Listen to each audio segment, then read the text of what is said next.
Hi, I'm Amy and this is A Star Reads, and today I'm going to do my February nonfiction review with one book.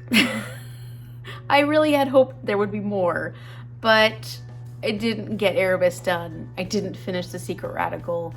So Trevor, you're going to have to stand on your own today. You're going to have to steal a show, man, and I think you can do it. So this book is all about Trevor Noah's experience in South Africa, dealing with the apartheid, dealing with the fact that he was from a mixed race, because it made a big difference in his upbringing versus other people within his community. So this book talks a lot about race and what that looked like during apartheid South Africa. It also talks about the differences between the different cultures within South Africa at this time, and how the Dutch that were running apartheid were able to use these differences to cause a lot of problems between the different tribes and cultures within South Africa. Trevor often found that he was kind of torn because he was raised in the Black community. Trevor's mother was Xhosa. I'm sorry. I tried to learn how to pronounce it, and Xhosa. And his father was Swiss, and they had Trevor at a time when it was really illegal to have any interracial relationships.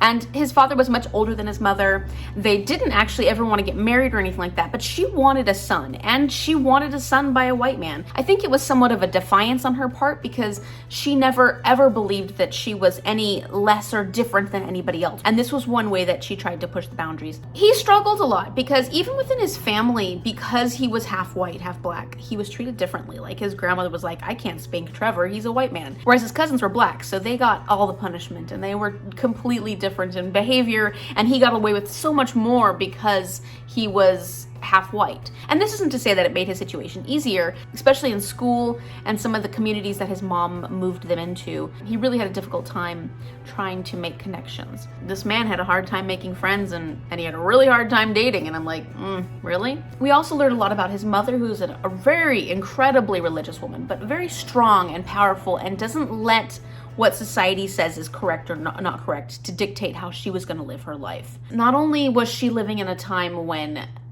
women were treated abysmally, she was also living at a time where she almost couldn't have her son. She had to kind of pretend that he wasn't hers when she was out in public because it was so illegal for her to have this mixed race child. It was a very difficult situation, and I thought given what she had, she handled it with as much finesse as she possibly could. So then the other thing that was really unique about Trevor's experience is that I didn't realize that he was basically a hustler for a good portion of his youth, and it was so fascinating to learn that about him. It was interesting to see how he took the things he was doing when he was younger and really made that into success as he got older. So I really ended up enjoying this, and I definitely laughed. I cried. I didn't laugh as much as I thought I would, but I think that if I had read this as Trevor Noah was narrating it, because I know he narrated the audiobook, I'm sure that with his comedic timing and whatnot, I would have found some of these sections that he wrote about to be more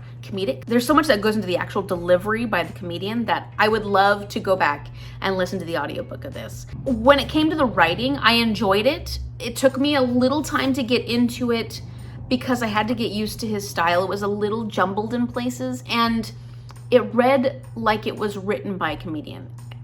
And let me try and explain that, because that sounds strange, and it's not a bad thing. It's just that a lot of the little stories within this greater story kind of felt like they were written to be part of a set. And so because of that, even though I did enjoy these stories within the story, I wanted them to be a little more fleshed out. And that was probably my one small complaint about this, and the reason it wasn't a 5-star book was because I just wanted more. You know, I wanted more Trevor Noah, obviously. I mean, that's not surprising, right? But in the end, this is so incredibly heartwarming and touching and informative. It's very informative to hear about the South African apartheid, for one, but it's also really informative to hear a different perspective, a perspective of someone who was sort of lost in the system and had to try and find a way to make a place for himself in a system that didn't really have anywhere to put him. If you like Trevor Noah, I highly recommend this. I think I would probably recommend listening to the audiobook because I imagine the audiobook is fantastic. The book was good. The book was really good. I did enjoy it. I'm happy I have the book, but I think next time I will listen to the audiobook because I didn't get enough of Trevor in this book. So maybe I'd get enough if I got to listen to him telling me about his life. If you've had a chance to read this book, let me know in the comment section down below, because I'd be curious what you thought. If you listened to the audiobook, if you read the actual book, what did you think about this? If you like this video, click the like button and subscribe now so you can see more of my nonfiction reviews. I try to do them every month, and I hope to have more for you next month. Thank you so much for watching. Bye.